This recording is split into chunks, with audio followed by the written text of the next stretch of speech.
우리는 독립협회의 공화주의 정신을 계승할 것을 결의하고 선언한다. 1896년 조선은 국가로서의 존립이 위태로운 문턱에 서 있었다. 청일전쟁은 조선의 운명을 조선의 손에서 완전히 빼앗아갔다.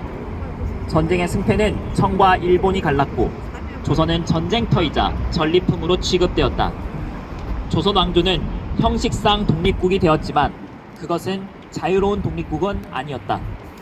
외교도 군사도 재정도 스스로 결정하지 못하는 나라에서 독립은 선언만으로 성립될 수 없었다. 이 절망의 현실 앞에서 서대필과 이상제를 중심으로 한 개화 지식인과 시민들은 근본적인 질문을 던졌다. 이 나라의 주인은 누구인가? 이 질문에서 출발한 것이 독립협회였다. 독립협회는 왕조의 연장을 목표로 하지 않았고 외세에 의존한 보호국 체제를 대안으로 삼지도 않았다. 그들이 지향한 것은 시민이 주권의 주체가 되는 근대 국가, 곧 민주공화국으로 향하는 길이었다. 독립협회는 그 뜻을 상징으로 남기기 위해 독립문 건립을 추진했다. 당시 서대문 밖에는 조선이 중국 황제의 신하국임을 상징하던 영은문이 서 있었다. 독립협회는 이 문을 헐어내고 그 자리에 독립문을 세웠다. 이는 단순한 건축행위가 아니었다. 그것은 4대의 질서를 물리적으로 철거하고 시민이 주권의 주체가 되는 새로운 정치 질서를 공간 위에 선언한 행위였다. 독립문은 아직 실현되지 않은 공화국을 요구하는 정치적 상징이었다. 독립문 건립과 더불어 독립협회는 만민공동회와 언론활동을 통해 헌정, 의회, 법치의 필요성을 설파하며 시민정치의 가능성을 알렸다.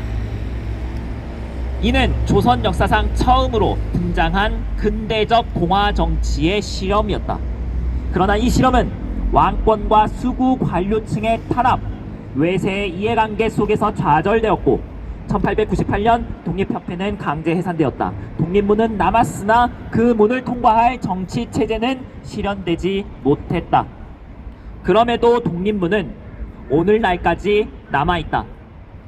그것은 성공한 혁명의 기념물이 아니라 좌절된 공화국의 약속이 아직 끝나지 않았음을 알리는 표식이다. 독립문은 과거를 장식하는 유물이 아니라 현재를 신문한다. 너희는 과연 이 문을 자신있게 통과했는가? 독립문은 정초 130주년을 맞는 오늘 대한민국은 다시 이 질문 앞에 서 있다. 형식상 민주공화국이지만 공화의 내용은 위태롭다. 권력은 반복적으로 사유화되고 법치주의는 훼손되며 시민은 윤어게인과 개딸로 상징되는 좌우극단의 팬덤 정치 속에서 다시 동원의 대상으로 전락하고 있다. 정치는 민생이 아니라 정쟁에 매몰되고 공공성은 퇴행하고 있다. 이에 우리는 선언한다. 독립협회의 정신은 과거의 유물이 아니라 지금 이 시대에 다시 호출되어야 할 공화국의 기준이다. 외부 강대국에 예속되지 않는 독립, 내부 권력의 자의성을 허용하지 않는 자유, 그리고 시민이 정치의 객체가 아니라 주체로서는 공화의 질서, 소수의 횡포, 다수의 횡포, 이 모든 것을 거부하고 시민 모두가 한 명도 빠짐없이 목소리를 낼 수 있는 나라, 이것이 우리가 다시 세우려는 민주공화국이다.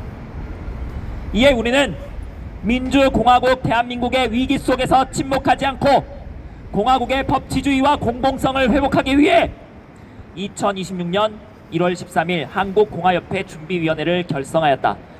우리는 독립협회의 공화주의 정신을 계승하는 한국공화협회를 발족시켜 다음의 과제를 성실히 실천할 것을 결의한다. 첫째, 우리는 시대착오적인 12.3 불법 계엄 시도에 대해 어떠한 반성이나 책임도 없이 이를 정치적으로 이용하려는 모든 행태를 단호히 거부한다. 이러한 행태가 윤어게인과 개딸로 상징되는 좌우극단주의로 증폭되어 공화국의 질서를 훼손하고 있음을 직시하며 이를 동시에 극복한다. 이를 위해 정당, 의회 정치의 정상화를 위한 법, 제도 개선 과제를 발굴하고 시민의 삶을 중심에 둔 민생, 경제 노선을 개발한다. 둘째, 우리는 미중 패권 경쟁이라는 구조적 격변 속에서 민주공화국 대한민국의 지속 가능한 자유와 번영을 확보하기 위해 동북아시아 변방이라는 이미지에서 벗어나는 서태평양판 EU, 나토 비전을 포함한 현실적 외교안보 전략을 연구하고 대중화한다. 셋째, 우리는 개학의 독립협회가 추구했던 공화주의의 정신을 오늘에 계승하기 위해 학술연구, 정책토론, 대중강연, 역사탐방 등을 결합한 시민공화주의 교육을 지속적으로 추진한다.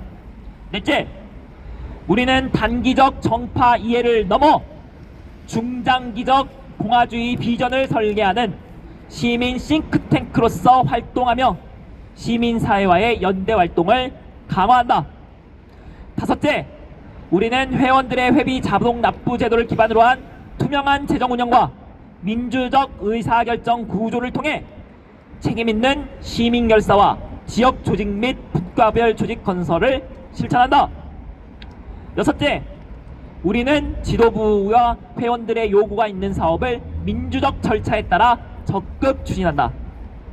2026년 2월 21일 한국공화협회 준비위원회 공동위원장 박인재, 강경선 일동.